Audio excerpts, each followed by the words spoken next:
walaalayaalow dagaalkaas annagu kaligaan ma xamili karno inta wadi karna waa wadnay inaan isdhiibnana ma rabno intaan isdhiibi lahayna gabar intay naga nooshahay waa wadayna annaga dagaalka Soomaali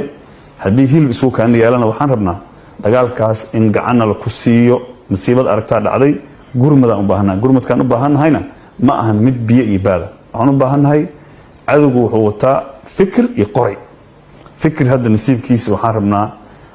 saanad military annagu daawo ma rabno biyo ma rabno ciidan waa rabnaa rasaas waa rabnaa qoray waa rabnaa qof kasta oo Soomaaliyeed ee naga naxaya ee dareen wadaninimo iyo Soomaali mid islaamnimo leh hanaga soo qayb qaataano ficil